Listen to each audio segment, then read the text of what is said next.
Hi friends, video కనుక నచ్చినట్లయితే తప్పకుండా లైక్ చేయండి. ఏం చేయకపోతున్నావు సీత అని చెప్పేసి శివకృష్ణ సీతను అడుగుతుండగా వేటెన్సీ నాన్న అని చెప్పేసి విధంగా అంటుంది.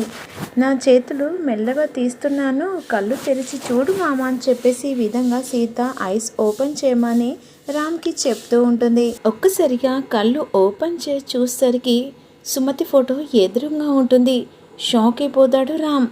అదేంటి మా అమ్మ ఫోటో ఇక్కడుందని చెప్పేసి ఈ విధంగా రామ్ అడిగిన క్వశ్చన్కి అందరూ షాక్లో ఉండిపోతాడు. అది మీ అమ్మ కాదు మా అమ్మ, మా అత్తమ్మ అని చెప్పేసి సీత అంటుంది.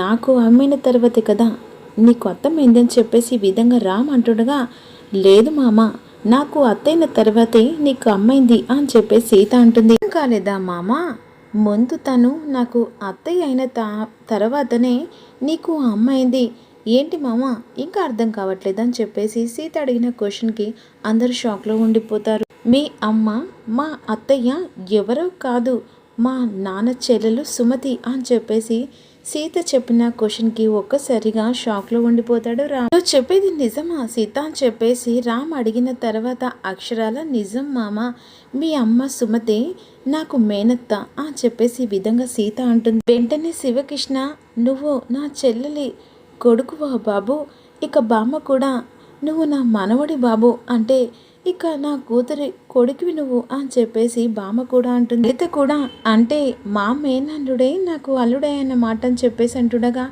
సీత నాకంతా అయోమయంగా ఉందని చెప్పేసి రామ్ అంటాడు. ఏం అర్థం కావట్లేదని చెప్పేసి రామ్ అంటుండగా, అర్థమయ్యేలా చెప్తాం మామ, ఆ రోజు టీచర్ కోసం ఈ ఊరికి వచ్చాం కదా, మీ అమ్మ పేరు సుమతి, మా అత్తయ్య పేరు సుమతి అని చెప్పేసి మనం ఆ రోజు అనుకున్నాం కదా.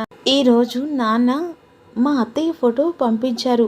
ఫోన్లో ఆ ఫోటో చూడగానే మా అత్తయ్య మేనత్త అని ఒక్కరే అని అర్థమైంది మామ అని చెప్పేసి సీత అంటుంది. నాన్న వాళ్లకు ఇటు నీకు ఈ విషయం చెప్పకుండా వెంటనే మీకు ఇలా చేసి సర్ప్రైజ్ చేశాను మామ, కానీ ఇన్నాళ్ళు ఎందుకు దాచిపెట్టారు అని చెప్పేసి రామ్ అడుగుతుండగా, నా చెల్లెలు పెళ్లి చేసుకుంది మీ నాన్నని నాకు తెలియదు బాబు అని చెప్పేసి శివకృష్ణ అంటాడు. ఇష్టం లేకుండా మీ అమ్మ పెళ్లి చేసుకుంది, అప్పటి నుంచి రాకపోకలు లేవని చెప్పేసి శివకృష్ణ అంటుండగా, అప్పుడు బామ్మ, ఇక పెళ్లి చేసుకున్న తర్వాత ఎంతమంది మనవల్లో ఎక్కడ ఉంటారో కూడా మాకు తెలియదు బాబు అని చెప్పేసి బామ్మ అంటుంది. సుమతి ఎక్కడుందో ఏం చేస్తుందో కూడా మాకు ఎన్ని రోజులు తెలియదు, ఆఖరి రోజు మాత్రమే మేము సుమతిని చూసామని చెప్పేసి లలిత అంటుంది. ఇప్పుడు నువ్వు నా మనవడని తెలిసిన తర్వాత నా మనసు ఉప్పొంగుతుంది బాబు అని చెప్పేసి వెంటనే రామును హగ్ చేసుకొని ఇక అమ్మమ్మ అని చెప్పేసి రాము కూడా సంతోషపడుతూ ఉంటాడు.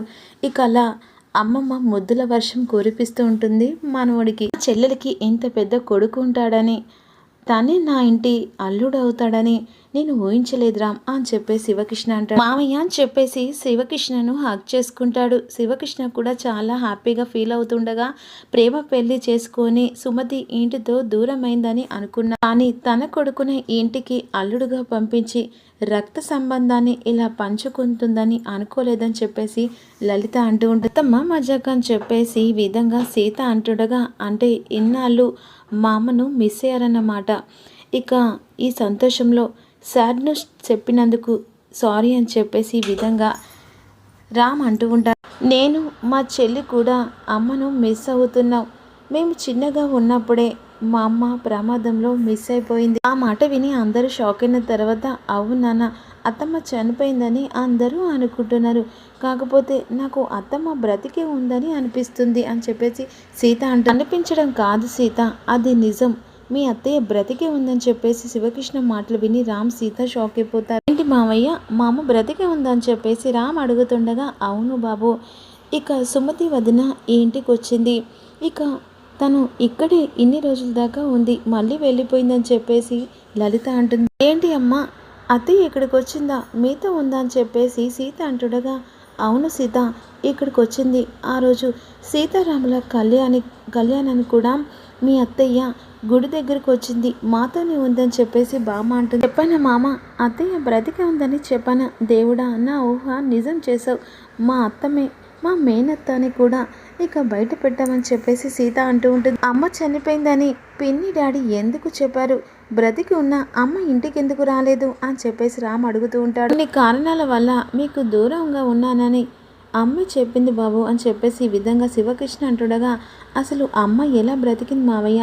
కొన్ని కారణాల వల్ల సుమతి బ్రతికి ఉందట, కానీ మీరందరూ సుమతి చనిపోయిందని అనుకున్నారు. చాలా రోజుల తర్వాత కోమలకు వెళ్ళిందట. కోమ నుంచి బయటకు వచ్చి మా దగ్గరకు వచ్చి ఇక వచ్చినట్టు వచ్చి మళ్ళీ వెళ్ళిపోయిందని చెప్పేసి శివకృష్ణ లలిత చెప్తూ ఉంటారు. అత్తమ్మ వచ్చి వెళ్ళిపోయిందని చెప్పేసి సీత అడుగుతుండగా, వెళ్ళిన తర్వాత 2-3 సార్లు ఫోన్ చేసి మాట్లాడింది అని చెప్పేసి బామ్మ అంటుండగా, అమ్మ ఎక్కడుందో చెప్పింది అమ్మమ్మ అని చెప్పేసి రామ్ అడుగుతూ ఉంటాడు.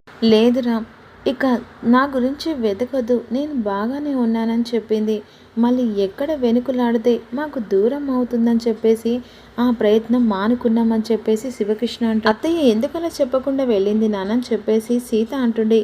తెలియదమ్మా, కానీ ఏదో ప్రాబ్లంలో ఉన్నట్టుగా అనిపించిందని చెప్పేసి విధంగా నేను మళ్ళీ ఆ ప్రాబ్లం సాల్వ్ అయినాక వస్తానని చెప్పేసి అంది అని చెప్పేసి శివకృష్ణ అంటుండగా, అమ్మ ఏ ప్రాబ్లంలో ఉంది అని చెప్పేసి ఈ విధంగా బాధపడుతూ ఉంటాడు. మామయ్య కూడా చెప్పలేదంటే ఒంటరిగా పోరాటం చేద్దామని అనుకుందేమో అని చెప్పేసి ఈ విధంగా రామ్ బాధపడుతుండగా, బాధపడకు అమ్మ, ఎలాగో అత్తయ్య బ్రతికుందని తెలిసింది కదా, ఎక్కడున్నా అత్తయ్యను పట్టుకుందామని చెప్పేసి సీత అంటుంది. అవును సీత, అమ్మ బ్రతికుందని తెలిసిన తర్వాత అమ్మను వెంటనే పట్టుకోవాలని చెప్పేసి రామ్ అంటుండగా, నా ప్రయత్నం కూడా నేను చేస్తాను బాబు అని చెప్పేసి శివకృష్ణ అంటాడు. త్వరలోనే అందరం కలవాలని చెప్పేసి శివకృష్ణ అంటుండగా, సుమతి దూరమై అటు అత్తింటికి పుట్టింటికి ఎన్నో కష్టాలు పడుతూ ఉందని చెప్పేసి లలిత అంటూ ఉంటుంది. త్వరగా తన కష్టం తీరాలని చెప్పేసి లలిత అంటుండగా, అత్తమ్మ కష్టం నేను తీరుస్తానమ్మా. అత్తమ్మ ఎవరో తెలియక ముందే తన మీద నేను ప్రేమను పెంచుకున్నాను. ఇప్పుడు నా మేనత్తాని తెలిసిన తర్వాత కష్టం వచ్చిన తర్వాత ఆగుతానా అని చెప్పేసి సీత అంటూ ఉంటుంది. నా మనవడు మనవరాలు ఇద్దరు పెళ్లి చేసుకున్నాడు. సుమతి ఇచ్చిన గొప్ప వరం ఇది నాకు అని చెప్పేసి బామ్మ అంటుంది. ఇక మరోవైపేమో అర్చనగిరి మహా కోసం ఎదురు చూస్తుండగా ఈలోపు కారు వచ్చేస్తుంది.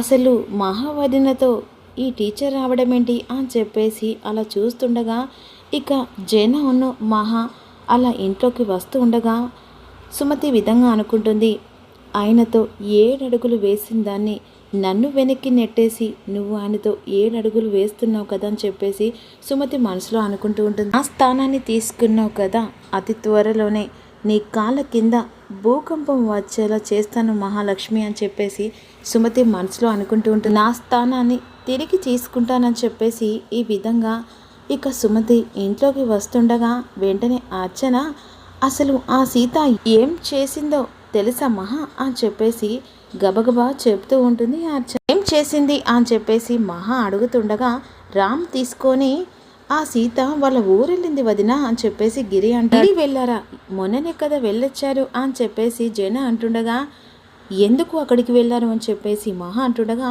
ఏదైనా అర్జెంటు మీద పని మీద వెళ్ళారేమో అని చెప్పేసి సుమతి అంటూ, మధ్యలో తనను మాట్లాడద్దని చెప్పు జన, ఇది మన కుటుంబ విషయం అని చెప్పు జన అని చెప్పేసి మహా అంటూ, తప్పగా ఏమీ చెప్పలేదే, అర్జెంటు పని మీద వెళ్ళారేమో చెప్పాను కదా అని చెప్పేసి సుమతి అంటూ, ఎందుకు వెళ్ళినా మీకు అనవసరం, మీ వల్ల ప్రీతి ప్రాణాలు తీసుకోకపోయినా ఇక రామ్ ప్రాణాలు కాపాడవని ఒక్క కృతజ్ఞతతో నేను ఇంట్లో ఉండనిచ్చానని చెప్పేసి మహా అంటుంది. ఆ వంకతో ఇంట్లో తిష్ట వేసి కూర్చున్నారు.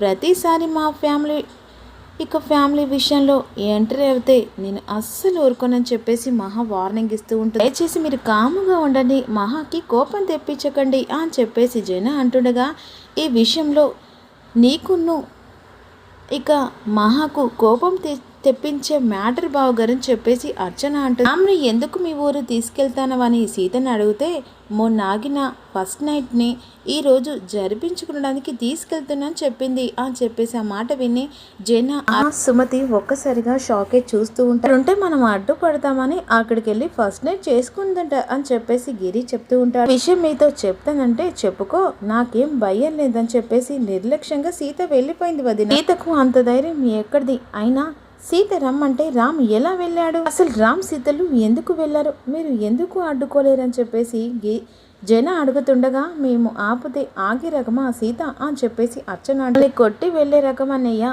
విషయం అయితే అది ఉండదు, మిమ్మల్ని ఆట పట్టించడానికి సీత అలా చెప్పి ఉంటుంది అని చెప్పేసి సుమతి, అంతా మీ వల్లే జరుగుతుంది, మీరిచ్చిన ధైర్యంతోనే సీత ఇలా చేస్తుందని చెప్పేసి మహా కోపంగా అంటూ ఉంటుంది. అసలు అక్కడ ఫస్ట్ నైట్ జరగడం ఏంటి, మీరు అక్కడికి వెళ్ళి ఈ ఫస్ట్ నైట్ ఏర్పాట్లు చేయాల్సిన అవసరం ఏంటి అని చెప్పేసి అంటుండగా, ఇక మా పర్సనల్ విషయం మాకు తెలుసు, అయినా రామ్ కన్న తల్లి ఉంటే ఇంతవరకు జరగదు కొత్త దంపతులకు అని చెప్పేసి విద్య అయితే ఆ స్థానాన్ని మీరు తీసుకోవాలనుకుంటున్నారని చెప్పేసి విధంగా మహా అంటుండగా, ఏంటి జన అసలు కావాలని వాళ్ళిద్దరిని పంపించిందే ఆ ఊరికి, ఆ విద్యుత్ టీచర్ని అడుగు అని చెప్పేసి మహా అంటుంది. నా తల బద్దలు కాక ముందుకే అడుగు జన అని చెప్పేసి అంటుండగా, వాళ్ళు వెళ్ళడం నాకు కూడా మీతో పాటుగా తెలిసింది కదా, అయినా ఆ ఊరు వెళ్ళడం ఏదో తప్పైనట్టుగా చేస్తున్నారేంటి అని చెప్పేసి సుమతి అంటే, మహాకు చెప్పకుండా వెళ్ళడం తప్పు అని చెప్పేసి విధంగా జన అంటుండగా, అయినా సీతతో రామ్ ఇలా వెళ్ళాడు, ఇంటికి రాని వాళ్ళ సంగతి చెప్తా అని చెప్పేసి మహా అంటూ, ఈసారి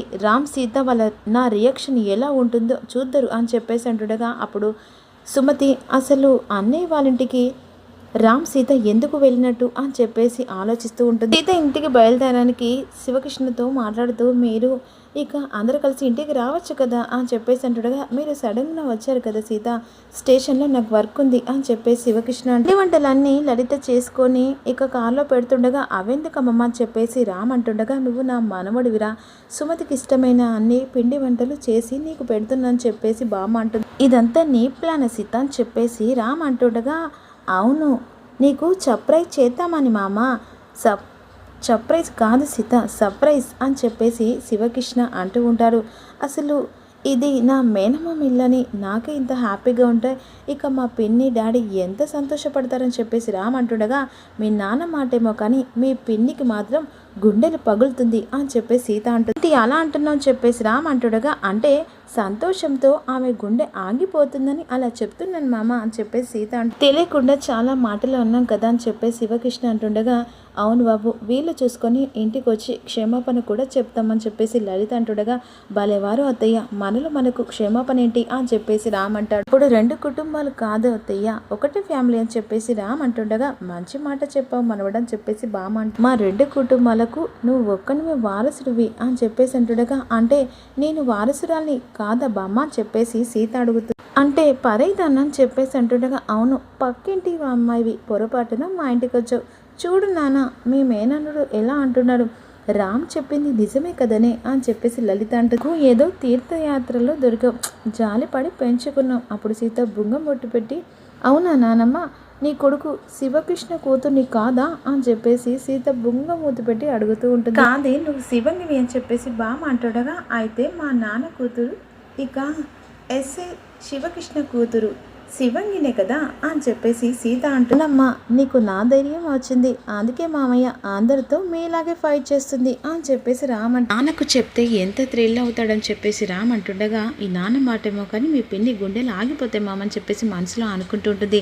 నాన్న అత్తె గురించి వెనుకలాడండి, నీ కూడా వెనుకలాడుతుందని చెప్పేసి సీత అని ఇక మధు దగ్గరికి వస్తుంది. మధు సీతను చూసి, మళ్ళీ ఎందుకు వస్తుంది ఇది, ప్రతిసారి ఇది క్లాసు చెప్పి చెప్పి నేను విని విని నాకు విసుకొస్తుంది అని చెప్పేసి మధు అనుకుంటూ